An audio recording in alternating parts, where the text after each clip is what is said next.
Assalamualaikum warahmatullahi wabarakatuh. Bismillahirrahmanirrahim. Alhamdulillah. Nahmaduhu wa nasta'inuhu wa nastaghfiruh. Wa na'udzu billahi min syururi anfusina wa sayyiati a'malina. Man yahdihillahu fala mudilla lahu wa man yudlil fala hadiya lahu. Wa ashhadu an la ilaha illallah wahdahu la syarika lahu. وأشهد أن محمدا عبده ورسوله يا أيها الذين آمنوا اتقوا الله حق تقاته ولا تموتن إلا وأنتم مسلمون يا أيها الناس اتقوا ربكم الذي خلقكم من نفس واحدة وخلق منها زوجها وبث منهما رجالا كثيرا ونساء واتقوا الله الذي تساءلون به والأرحام إن الله كان عليكم رقيبا يا أيها الذين آمنوا اتقوا الله وقولوا قولا سديدا يصلح لكم أعمالكم ويغفر لكم ذنوبكم ومن يطع الله ورسوله فقد فاز فوزا عظيما أما بعد فإن أصدق الحديث كتاب الله وأحسن الهدي هدي محمد صلى الله عليه وعلى آله وسلم وشر الأمور محدثاتها وكل محدثة بدعة وكل بدعة ضلالة وكل ضلالة في النار.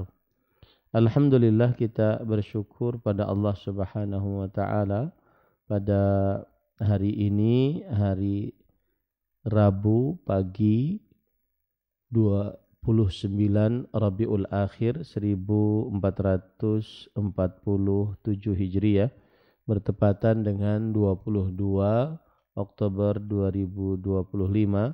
Kita dimudahkan oleh Allah Subhanahu wa taala untuk duduk bersama kembali membaca kitab Sirah Nabawiyah, belajar meraih cinta sejati kepada Sang Rasul sallallahu alaihi wa ala alihi wasallam. Salawat dan salam semoga selalu Allah berikan kepada Nabi kita Muhammad sallallahu alaihi wa ala alihi wasallam, pada keluarga beliau, para sahabat, serta orang-orang yang mengikuti beliau sampai hari kiamat kelak. Dengan nama-nama Allah yang husna dan sifat-sifatnya yang ulia, kita berdoa, Allahumma inna nas'aluka ilman nafi'an wa rizqan tayyiban wa amalan mutaqabbala, Allahumma amin. Ahibati fillah, afanillah wa iyyakum kaum muslimin. Para ikhwah sekalian yang saya cintai karena Allah, semoga Allah Subhanahu wa taala selalu memberikan afiat kepada kita di dunia dan di akhirat. Pada kesempatan kali ini kita masih di dalam bab yang ke-9, yaitu tentang hijrah Nabi Muhammad sallallahu alaihi wasallam ke Habasyah. Tentang hijrah Nabi Muhammad sallallahu alaihi wasallam ke Habasyah. Taib, mengapa harus Habasyah? Tidak diragukan lagi bahwa pilihan Rasulullah sallallahu alaihi wasallam pastilah didasari pertimbangan yang sangat matang sebelum memilih Habasyah. Rasul sallallahu alaihi wasallam pasti telah mempertimbangkan tempat-tempat yang dekat dengan kota Mekah, seperti pemukiman berbagai kabilah di Jazirah Arab selain Quraisy, kemudian di antaranya kabilah Thaqif di Taif, kabilah Hawazin di Hunain, Bani Hanifah di timur Jazirah Arab, kemudian Abs dan Jibzian di utara kota Madinah, dan suku-suku lainnya. Kemudian kabilah-kabilah ini memiliki kelebihan karena gaya hidupnya sangat dekat dengan penduduk Mekah, sehingga jika kaum muslimin berhijrah ke sana, mereka tidak akan merasakan perubahan yang sangat besar. Tentunya mereka akan lebih nyaman Di sisi lain, lokasi mereka tinggal yang dekat dengan Mekah memungkinkan mereka untuk segera kembali datang ketika Rasul Shallallahu Alaihi Wasallam membutuhkan bantuan mereka di Mekah. Akan tetapi kabilah-kabilah ini dahulu adalah kabilah-kabilah yang berbuat kesyirikan dan seagama dengan kaum kafir Quraisy. Meskipun mereka tidak menampakkan permusuhan dengan kaum muslimin, akan tetapi mereka memiliki penghormatan yang sangat besar terhadap kaum Quraisy. Seandainya kaum Quraisy meminta kepada mereka untuk membawakan kaum muslimin kembali, tentu mereka akan melakukannya tanpa keraguan sedikit pun. Dengan demikian, kabilah-kabilah yang ada di Jazirah Arab bukanlah pilihan yang tepat. Rasul Shallallahu Alaihi Wasallam juga tentunya telah memikirkan untuk berhijrah ke Yathrib, yaitu di kota Madinah. Akan tetapi saat itu tidak ada seorang muslim pun di Yathrib. Begitu juga saat itu Yathrib dipenuhi gejolak peperangan antara suku Aus dan suku Khazraj. Suku Aus dan suku Khazraj ini adalah suku dua terbesar di Yathrib, yaitu di kota Madinah pada waktu itu, dan mereka selalu berperang. Dan semenjak masuknya Islam, maka akhirnya mereka menghentikan perang. Makanya salah satu nikmat Allah Subhanahu wa taala bahwa Islam datang untuk menghentikan peperangan.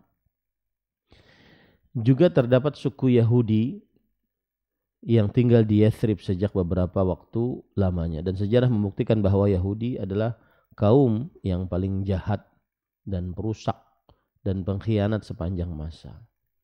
Mungkin juga Rasulullah sallallahu alaihi wasallam telah memikirkan untuk menjadikan Irak sebagai tempat berhijrah, terlebih lagi banyak kabilah-kabilah Arab yang tinggal di Irak seperti Bani Syaiban. Akan tetapi kabilah-kabilah ini seluruhnya musyrik dan mereka juga memiliki hubungan yang erat dengan Persia.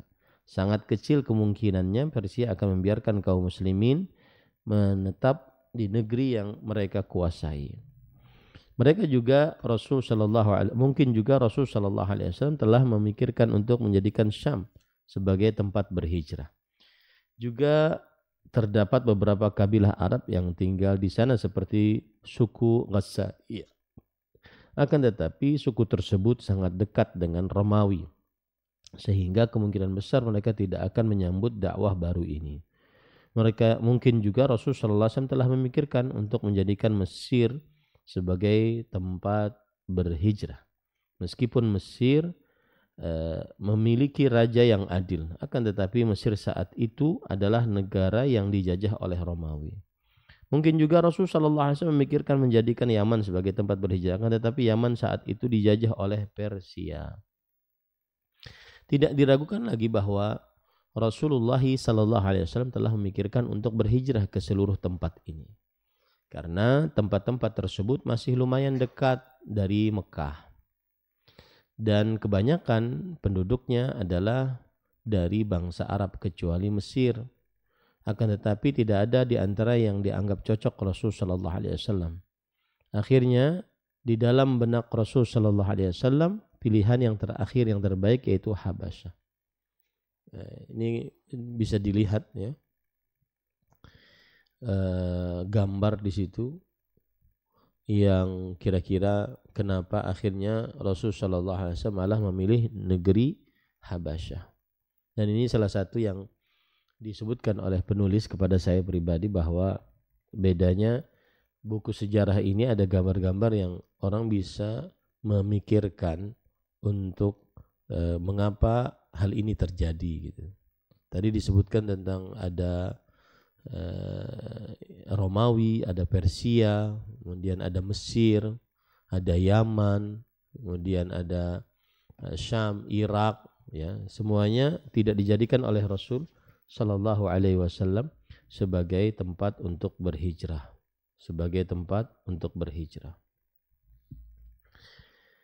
Para ikhwan dirahmati oleh Allah Subhanahu wa taala. Kemudian Pilihan Rasulullah SAW terhadap Habasyah adalah pilihan yang sangat mengagumkan. Hal ini menunjukkan betapa luasnya pengetahuan Rasulullah SAW dan betapa tingginya level kebijaksanaan dan kecerdasan Rasulullah SAW. Meskipun Habasyah memiliki beberapa kekurangan, namun ia masih mengungguli opsi-opsi lainnya.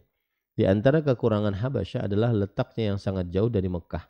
Hal ini akan menyulitkan komunikasi antara Rasulullah SAW dan kaum muhajirin.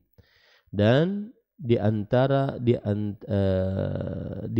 kekurangannya juga adalah perbedaan kultur, gaya bahasa, gaya hidup dan bahasa.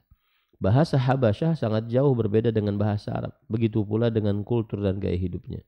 Akan tetapi Habasyah memiliki banyak kelebihan. Di antaranya, pertama, Raja Habasyah adalah raja yang sangat adil. Hal ini sebagaimana disebutkan oleh Rasulullah SAW, inna bi ardhil habasyah malikan la yudlamu indahu ahad. Sesungguhnya di negeri Habasyah ada seorang raja yang tidak seorang pun akan terzalimi di sisinya. Ini menunjukkan bahwa pemimpin, jika memang ada yang memimpin, wajib adil. Pemimpin yang tidak adil maka akan mendatangkan kehancuran. Kemudian Rasulullah SAW tidak pernah mengkritik kehidupan Raja Najasyi dan agamanya. Beliau justru menyebutkan tentang keadilannya.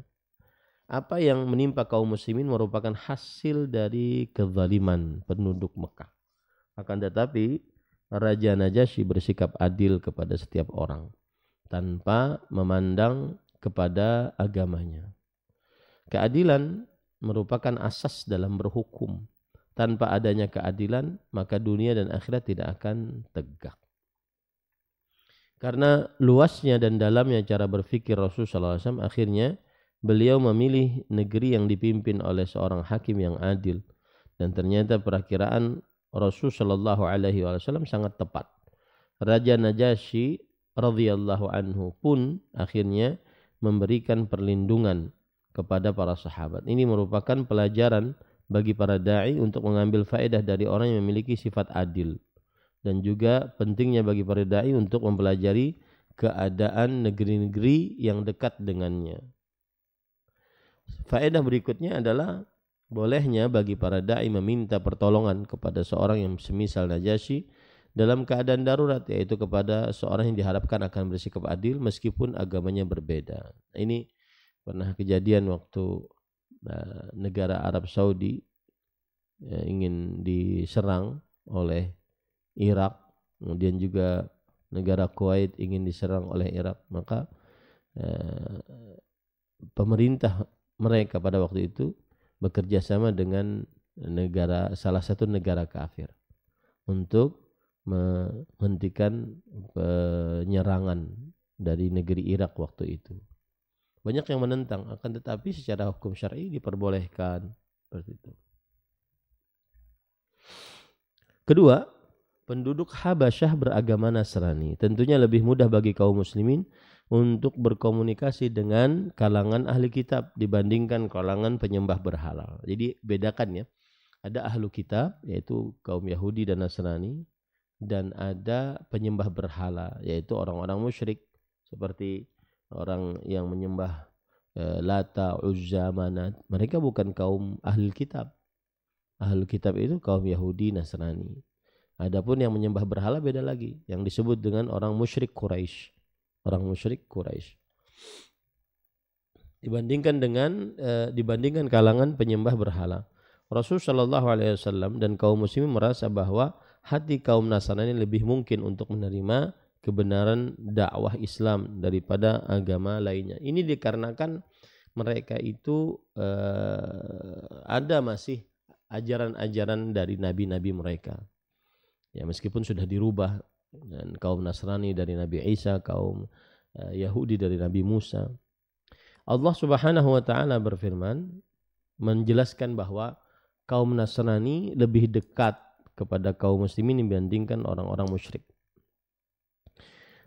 La tajidanna ashaddan nasi adawatan lil ladzina amanu al-yahuda wal ladzina asyraku wa la tajidanna aqrabahum mawaddatan lil ladzina amanu alladzina qalu inna nasara dzalika bi anna minhum qissisin wa ruhbana wa annahum la yastakbirun. Yang artinya, sungguh kamu dapati orang-orang yang paling keras permusuhannya terhadap orang-orang yang beriman ialah orang-orang Yahudi dan orang-orang musyrik. Nah, ini dia. Orang-orang Yahudi dan orang-orang musyrik, mereka memang paling keras ke permusuhannya terhadap kaum muslimin. Dan sesungguhnya kamu dapati yang paling dekat persahabatannya dengan orang-orang yang beriman ialah orang-orang yang berkata, sesungguhnya kami ini adalah orang Nasrani. Yang demikian itu disebabkan karena di antara mereka itu orang-orang Nasrani terdapat pendeta-pendeta dan rahib-rahib juga. Karena sesungguhnya mereka tidak menyombongkan diri. Quran Surah Al-Ma'idah ayat 82. Berdasarkan ayat ini maka kita ambil pelajaran bahwa kaum Nasrani lebih dekat kepada kaum muslimin dibandingkan kaum Yahudi atau orang-orang musyrik.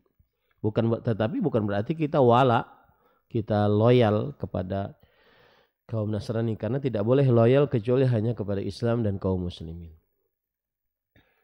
Nah, memang kebanyakan orang-orang Nasrani di Habasyah saat itu memiliki keyakinan yang menyimpang sebagai buntut dari berbagai perubahan yang terjadi pada Taurat dan Injil. Akan tetapi sebagian mereka masih tetap berada di atas keyakinan yang benar, dan di antara mereka adalah Raja Najasyi radhiyallahu anhu. Dia banyak mengambil faidah dalam bermuamalah dengan kaum muhajirin. Ini sebab yang kedua ya, kenapa yang dipilih untuk berhijrah adalah Habasyah. Yang ketiga, Habasyah adalah negeri yang jauh dari Mekah. Meskipun hal ini juga menyulitkan komunikasi antara Rasulullah SAW dan kaum muslimin, namun ia juga memberikan rasa aman yang lebih untuk kaum muhajirin dan kaum kafir Mekah. Artinya jauh dari orang-orang musyrik Quraisy, maka tidak sampai siksaan dan gangguan orang-orang musyrik Quraisy kepada yang berhijrah ke negeri Habasyah. Kemudian yang keempat, Habasyah adalah negeri yang merdeka. Habasyah ketika itu adalah negara berdaulat yang tidak berada di bawah jajahan dan atau pengaruh negeri lainnya seperti Romawi dan Persia. Memang benar bahwa Habasyah mengikuti gereja Mesir di Iskandariyah. Namun ini hanya dari sisi keagamaan saja, bukan dari sisi pemerintahan. Maksudnya agamanya mengikuti orang-orang Mesir, orang-orang Nasrani di Iskandariyah Mesir. Tetapi secara negara mereka negara yang merdeka, tidak terjajah oleh siapapun. Kelima, Habasyah adalah kerajaan yang kuat dan disegani karenanya penduduk Mekah sangat memuliakan Raja Najasyi. Di antara Quraisy dan Habasyah terjalin hubungan yang sangat erat dan keduanya sering saling mengirim utusan dan hadiah. Fakta ini sebenarnya bisa menjadi poin lemah dari Habasyah. Seandainya Raja Najasyi bukanlah raja yang adil, namun ketika dia adalah raja yang agung juga adil, maka tentu kaum muslimin akan sangat mungkin untuk meraih perlindungan di sisinya. Nah,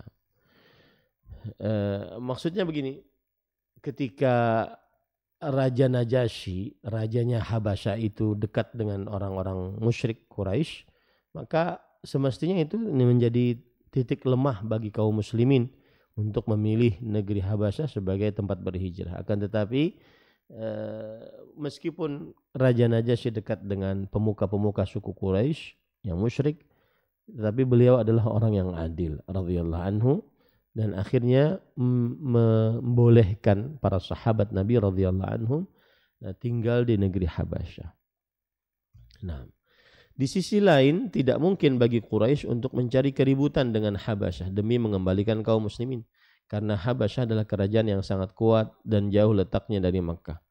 Karenanya hal terbaik yang bisa mereka lakukan adalah mengutus utusan resmi dan memohon agar Raja Najasyi mengembalikan kaum muslimin ke Mekah. Dan tentunya Raja Najasyi yang terkenal dengan keadilannya tidak akan menyerahkan dan menzalimi para tamunya hanya demi menjaga hubungan dekat dengan Quraisy. Nanti ini kita akan baca ya tentang bagaimana terjadi hiwar, yaitu percakapan antara Raja Najasyi dengan orang-orang suku Quraisy, kemudian juga Raja Najasyi dengan utusan yang berhijrah dari kaum muslimin. Akan terjadi hiwar insyaallah taala, kita akan baca nanti. Taib, kemudian keenam, Habasyah adalah negeri yang ekonominya stabil. Habasyah memiliki kekuatan ekonomi yang kokoh dan stabil hingga kedatangan kaum muhajirin tidaklah akan mempengaruhi ekonomi mereka. Di sisi lain, kehidupan dan perekonomian kaum muslimin pun lebih terjamin di sana. Nah, karena sebab-sebab inilah Rasulullah Sallallahu Alaihi Wasallam kemudian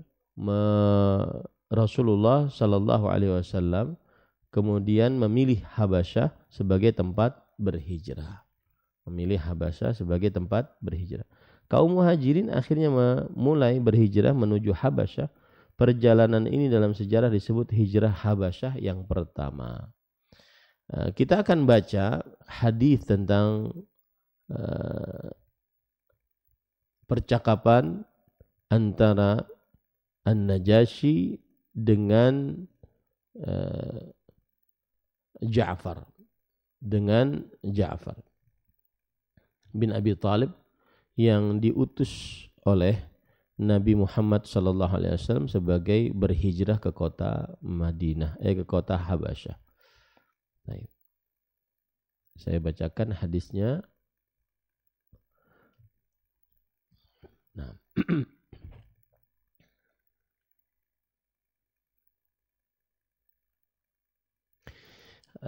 Hadis diriwayatkan oleh Imam Ahmad dari Ummu Salamah. An Ummi Salamah fi sya'ni hijratihim ila biladin Najasyi. Dari Ummu Salamah tentang hijrah mereka ke negeri Najasyi, yaitu Habasyah.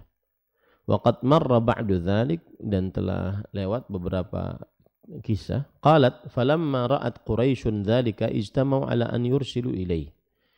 Ketika orang-orang Quraisy melihat bahwa sebagian kaum muslimin pergi berhijrah ke negeri Habasyah, maka mereka berkumpul untuk mengutus utusan ke Raja Najasyi. Faba'athu Amr ibn al-As wa Abdullah bin Abi Rabi'ah. Kemudian mereka mengutus Amr ibn As, waktu itu belum masuk agama Islam, dan Abdullah bin Abi Rabi'ah, begitu juga belum masuk agama Islam. Fajama'u hadaya lahu wali batariqatihi. Kemudian orang-orang Quraisy mengumpulkan hadiah untuk Raja Najasyi dan juga panglima-panglimanya. Faqadimu 'alal malik. Lalu mereka mendatangi sang raja. Wa qalu inna fityatan minna sufaha'a faraqu dinana wa lam yadkhulu fi dinik wa ja'u bidinin mubtada' la na'rifuh wa laja'u ila biladik fa ba'athna ilaika litaruddahum. Lalu mereka berkata kepada raja, sesungguhnya ada orang-orang dari kami, para pemuda, dan mereka itu orang-orang bodoh. Mereka keluar dari agama kami, berpisah dari agama kami, dan mereka tidak masuk ke dalam agama engkau, wahai raja. Dan mereka datang dengan agama yang baru, yang kami tidak mengenalnya. Dan mereka sekarang masuk ke dalam negaramu. Maka utuslah untuk kami seseorang agar engkau mengeluarkan mereka dari sini. Faqalat batariquhu sadaqu ayyuhal malik. Kemudian raja-raja atau pembantu-pembantu raja tadi yang sudah dikasih hadiah tadi, mereka mengatakan, benar, orang-orang Quraisy ini benar, wahai raja. Faghadib. Kemudian sang raja marah. Tsumma qala la amrullah la arudduhum ilaihim hatta ukallimuhum. Tidak, demi Allah, aku tidak akan mengembalikan mereka ke negeri mereka sampai aku berbicara dengan mereka. Qaumun laja'u ila biladi wa ikhtaru jiwari falam yakun syai'un abghadha ilayya ila Amr wa bani Abi Rabi'ah min an yasma'al malik kalamahum. Kata sang raja, mereka itu datang ke negeriku, kemudian mereka memilih untuk tinggal bersamaku. Kenapa aku harus keluarkan? Maka tidak ada sesuatu yang membuat Amr ibn As dan Abdullah bin Abi Rabi'ah sangat marah ketika mendengar perkataan sang raja tersebut. Falamma ja'ahum rasulun Najasyi ijtama'al qaum. Ketika datang kepada mereka utusan dari Raja Najasyi, maka orang-orang berkumpul. Wa kana alladhi yukallimu Ja'far bin Abi Thalib. dan yang berbicara adalah Ja'far bin Abi Thalib. Berarti ini anak paman Nabi Muhammad SAW, sepupu Nabi Muhammad SAW. Faqala Najasyi, ma hadzal din? Lalu Raja Najasyi berkata, agama apa ini? Kemudian Ja'far bin Abi Thalib mengatakan, ayyuhal malik, kunna qauman ala syirk. Wahai raja, kami dahulu orang-orang yang di atas kesyirikan. Na'budul awthan, kami menyembah berhala-berhala. Wa na'kulul maitah, kami makan bangkai-bangkai. Wa nusiul jiwar, kami berbuat buruk kepada tetangga-tetangga. Wa nastahillul maharim wad dima, kami menghalalkan wanita-wanita yang mahram-mahram kami untuk kami gauli, dan juga kami menghalalkan darah untuk diteteskan. Fa ba'atsallahu ilaina nabiyana min anfusina, maka Allah Subhanahu wa taala mengutus kepada kami nabi kami dari tengah-tengah kami. Na'rifu wafa'ahu wa sidqahu amanatah, kami mengenal dia sebagai seorang yang jujur, menepati janji dan amanah. Fada'ana ila an na'budallah wahdah, ia mengajak kami untuk beribadah kepada Allah semata. Wa nasilal rahim, dan ia mengajak kami untuk menyambung hubungan rahim. Wa nuhsinal jiwar, dan ia mengajak kami untuk berbuat baik kepada tetangga. Wa nusalli wa nasum, dan ia mengajak kami untuk bersalat dan berpuasa. Qala fahal ma'akum syai'un mimma ja'a bih? Kemudian Raja Najasyi bertanya, apakah kalian membawa sesuatu yang diajarkan oleh Nabi kalian? Waqad da'ana asaqifatahu fa'amarahum. Kemudian waqad da'a asaqifatahu fa'amarahum. Lalu sang raja ngutus beberapa orang untuk meminta sesuatu yang mereka bawa. Taib. Fa nasharu al-masahif haulah. Lalu Ja'far bin Abi Thalib membuka mushaf yang di hadapan Raja Najasyi, mushaf Al-Quran. Faqala lahum Ja'far na'am. Faqara'a alaihim sadran min surat Kaf Ha Ya Ain Sad. Kata Ja'far bin Abi Thalib radhiyallahu anhu, iya kami bawa. Kemudian Ja'far membaca surat Maryam. Kaf Ha Ya Ain Sad. Dzikru rahmati rabbika 'abdahu Zakaria idh nada rabbahu nidaan khafiyya qala rabbi inni wahana al-'azmu washta'ala ra'su syaiba, dan seterusnya. Awal dari surat Maryam. Fabaka, lalu sang raja menangis. Wallahi fabaka wallahi an-Najasyi. Kata Ummu Salamah yang meriwayatkan hadis ini, demi Allah Raja Najasyi menangis. Hatta akhdala lihyatah, sampai basah sampai basah jenggotnya. Wa baqat asaqifatuhu hatta akhdalu sahifahum. Dan ulama-ulama di samping Raja Najasyi pun menangis sampai buku mushaf yang ada di hadapan mereka pun basah dengan tangisan mereka. Thumma qala inna hadzal kalam la yakhruju minal mishkati allati ja'a biha Musa.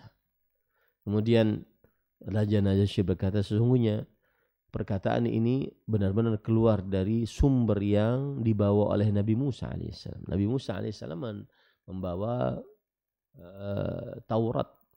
Ya. Kemudian kata Raja, intaliqu rasyidin, la wallahi la arudduhum alaikum. Kata sang Raja, silahkan kalian kembali ke tempat kalian dalam keadaan aman. Demi Allah, aku tidak akan mengembalikannya kepada kalian, wahai orang-orang Quraisy. Wala an'amukum ainan fa kharaja min indi. Dan aku tidak memberikan kepada kalian sesuatu yang melegakan pandangan kalian. Maka akhirnya Amr bin As, Abdullah bin Abi Rabi'ah, kedua-duanya keluar, ditolak karena ditolak oleh Raja Najasyi. Faqala Amr la'atiyannahu gadan bima asta'silu bihi khudara'ahum fadzakar lahu ma yaquluna fi Isa. Yang artinya, maka Amr bin As yang waktu itu masih utusan orang-orang Quraisy mengatakan, besok aku akan benar-benar datangi lagi untuk bisa mematahkan alasan mereka. Maka besoknya Amr bin As menceritakan tentang Nabi Isa, bahwasanya mereka menghina Nabi Isa. Menurut Amr bin As yang bercerita di hadapan Raja Najasyi. Raja Najasyi kan orang Nasrani. Nah, kalau seandainya benar-benar menghina Nabi Isa, maka mereka patut bukan hanya diusir tapi malah dihukum. Nah, ini masih ada cerita yang lainnya, ya.